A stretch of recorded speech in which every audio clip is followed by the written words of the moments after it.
Olá, sejam bem-vindos a mais uma aula de História. Eu sou a professora Cláudia Gomes, eu sou uma mulher branca com os cabelos escuros na altura dos ombros. Eu uso óculos e estou vestindo uma jaqueta azul escuro. E eu começo a nossa aula perguntando para você se você já ouviu alguma vez na sua vida os versos desse samba. Quem não gosta de samba, bom sujeito não é. É ruim da cabeça ou doente do pé. Eu nasci com o samba e no samba me criei. Do danado do samba, nunca me separei. Mas por que eu comecei a nossa aula com esse samba? Primeiro, porque eu amo samba. Segundo, para te perguntar, você sabia que a origem do samba tem a ver com a escravidão negra que veio para o Brasil, que tem a ver com a escravidão que durou séculos aqui no nosso país? Não. Então, para a gente saber um pouco mais sobre o processo de escravização, sobre o tráfico no Oceano Atlântico e como isso influenciou na nossa cultura, vem comigo que eu vou te contar essa história. Com o advento do capitalismo, a ascensão da burguesia e a colonização do continente americano, o comércio pelo Oceano Atlântico se intensificou muito a partir do século XVI, quando se estabeleceram o comércio entre três regiões do nosso planeta, a Europa, a África e as Américas. Esse comércio pelo Oceano Atlântico ficou conhecido como comércio triangular. Promovido principalmente por Portugal, Espanha, França e Inglaterra, esse comércio triangular foi base e ajudou a acumular riqueza para essas metrópoles. Mas o principal produto nesse comércio triangular foi o tráfico negreiro, ou seja, o tráfico de pessoas escravizadas da África para as Américas.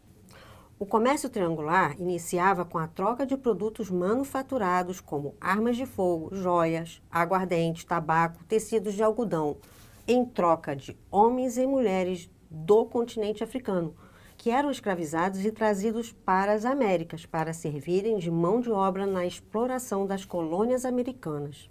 No Brasil, a exploração se deu na forma de plantation, ou seja, um sistema baseado na monocultura de produtos para exportação, como o açúcar e o tabaco, por exemplo, em grandes latifúndios e utilizando mão de obra escravizada. Com a colonização das terras americanas, o Atlântico virou a rota que integrou os povos da Europa, da África e das Américas. Só que esse comércio foi bom para uns e muito ruim para outros. Para os europeus e para as elites nas Américas, ela deu muito lucro. Para os povos africanos e indígenas, foi sofrimento e escravização. Aqui no Brasil, a mão de obra indígena foi bastante utilizada inicialmente, mas com o aumento da demanda na produção de açúcar pela Europa, os portugueses passaram a usar a mão de obra africana nos engenhos. Os dois principais motivos para isso foram: a mão de obra africana era especializada, ou seja, os africanos já tinham grande domínio da metalurgia, da mineração e outras técnicas. Segundo, porque o tráfico de escravizados gerava lucros gigantescos, tanto para os traficantes quanto para os latifundiários. Mas como isso funcionava? Então, na África, assim como em vários lugares na Europa antiga e no Brasil também entre os indígenas, havia muitas guerras tribais. Então, quando uma tribo perdia para outra, os perdedores eram feitos de escravizados. Esses escravizados eram trocados por as mercadorias pelos líderes tribais com os europeus. Os navios tumbeiros saíam da África centro-ocidental, que é onde hoje estão os países do Congo e Angola. Saíam da África Ocidental também, mas da região do Golfo da Guiné. Da África Oriental, saíam bastantes navios, onde hoje é Moçambique. E as pesquisas recentes revelam que 70% dos escravizados do Brasil vieram da região centro-ocidental, sendo 18% do Golfo da Guiné e 52% de Moçambique. Pelo mapa, podemos ver que esses povos escravizados saíram de diversos lugares, Mas era também uma diversidade muito grande de etnias, de pessoas que tinham religiões diferentes, línguas diferentes, costumes diferentes. O que elas tinham em comum é que todas elas perderam suas famílias, seu lugar onde viviam, seus laços de família e estavam viajando para um lugar que simplesmente eles não sabiam nem onde era. Podemos ver que, por exemplo, para a Bahia, foram a maioria dos africanos que vinham do Golfo de Benin, foi a segunda maior região escravista da África. Já no Rio de Janeiro, a maioria dos africanos que chegaram tinha origem banto, da região dos atuais países de Congo e Angola. Essa migração forçada que os povos africanos sofreram, nós chamamos de diáspora africana, ou seja, a migração forçada de povos africanos para as Américas. Estima-se que cerca de 11 milhões de pessoas foram migradas da África para as Américas, sendo que 40% dessas pessoas vieram para o Brasil, ou seja, 5 milhões de pessoas vieram forçadas para o Brasil. E por que é importante a gente estudar isso? Para que uma coisa tão terrível na história do nosso país, da história da humanidade, não aconteça de novo. E também é importante que a gente pense que esses povos, apesar de todo o sofrimento que eles passaram, eles trouxeram não só os seus corpos, mas também toda uma série de saberes que enriqueceram a cultura do nosso país. Nesse sentido, o historiador Jacques Le Goff faz uma importante ressalta sobre os monumentos. E eu vou ler para vocês. Ele diz o seguinte, que a palavra monumentum remete à palavra latina memini, memória, e monere, fazer recordar. Assim, monumento é um sinal do passado, é tudo aquilo que pode evocar o passado, perpetuar a recordação. E para a gente aprender um pouco mais sobre esse processo da escravização dos povos africanos, do comércio atlântico, eu trouxe para vocês uma série de monumentos que fazem a gente lembrar desse período para que ele não aconteça, para que a gente aprenda que toda a vida humana tem que ser preservada, valorizada e respeitada. O primeiro monumento que eu trago para vocês fica no Benin.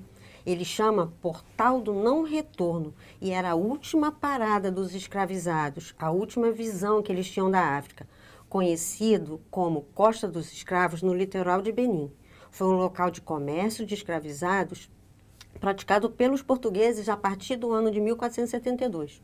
O portal tem cerca de 15 metros de altura, tem figuras de homens nus acorrentados caminhando em direção ao mar.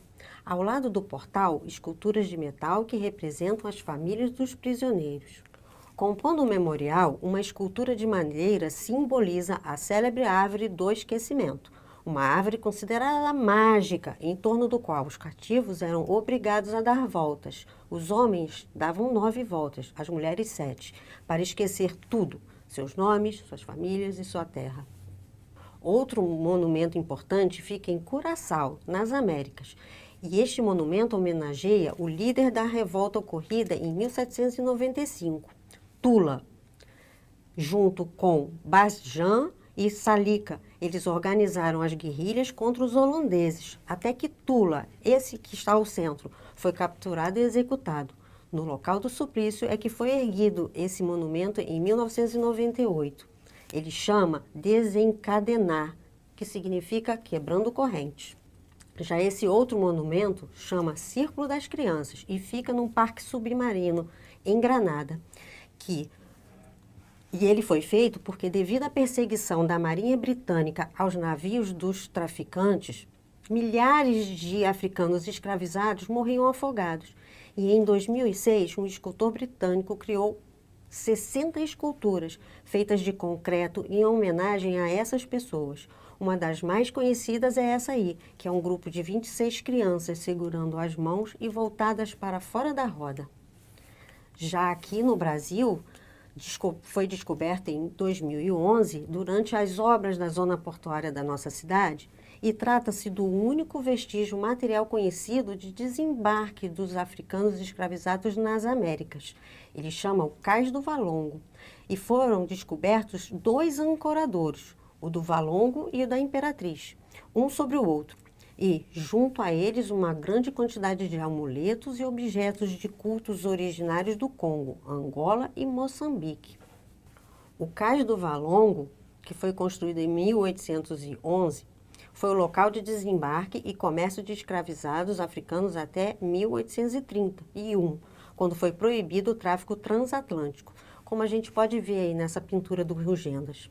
Durante os 20 anos de sua operação, estima-se que ali desembarcaram entre 500 mil a 1 milhão de escravizados. O sítio arqueológico do Cais do Valongo foi declarado Patrimônio da Humanidade pela Unesco em 2017.